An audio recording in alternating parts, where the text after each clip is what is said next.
Saltons Marina today for Used Boat to take a look at a fine example of mid-noughties British boat building. This is the Sealine T50. Launched in 2005, this spacious flybridge was a very popular model for Sealine, so let's jump on board and see how this particular example has stood up to the test of time. Here in the cockpit, the first thing to point out is the Sealine's party piece. This aft bench slides back electronically to create much more space for socialising. They call it the Sealine Extending Cockpit System, and we're surprised that the idea hasn't caught on in a big way. What's more, this whole area can be easily sealed off from the elements via a clever system of canvas covers that can be rolled up and stowed underfloor in the lazarette. A set of chunky teak-laid steps leads up to this spacious flybridge, which is the real star of the show. The central helm position is brilliantly located, with a navigator's seat to starboard and a double sun pad to port, and a massive windscreen that should provide great protection from the elements when you're underway. However, you might want to fit a tow rail to stop your sun worshippers from sliding off the sun pad and towards the staircase as you get up to top speed.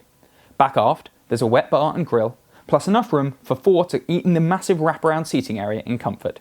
The forward-raked radar arch is a controversial piece of design, which Sealine reversed in 2008, but for my money, I rather like the way it stands out from the crowd. Moving through these handsome curved triple doors, you find the main saloon area.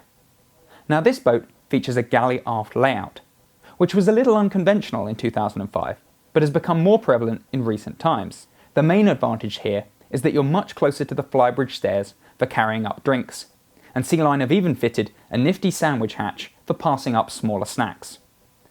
Over to starboard, there's a generous raised seating area, which boasts great views out of the side windows. Further forward, you'll find the helm station, with seating for two, although the visibility is a little restricted, so you'll probably only use this for when the weather is really rough.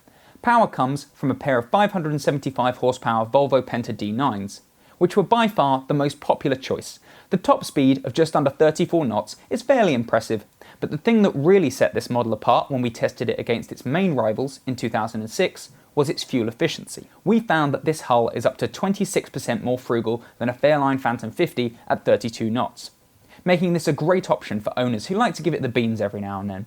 Owners we've spoken to report an average fuel consumption of around 0.7 mpg, but this will lessen with a fully loaded fuel tank and lots of heavy optional extras like the air conditioning unit. Moving below decks via a rather handsome curved set of stairs, you'll find all three of the cabins. The one amidships is clearly designed for the owners and has its own ensuite and plenty of space.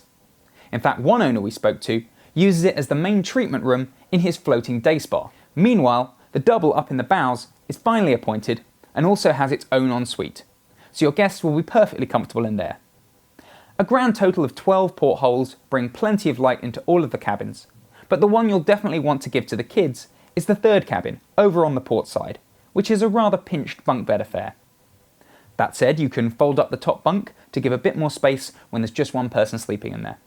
11 years on from its launch, and the Sealine T50 still represents great value for money. The launch price of £505,000 was class leading back then, and these days you can pick up a 2008 model for under £300,000. The model we've been viewing today has already been sold by boats.co.uk, but there's no shortage of alternatives on the market. To read our full report on the Sealine T50, pick up the April edition of Motorboat and Yachting.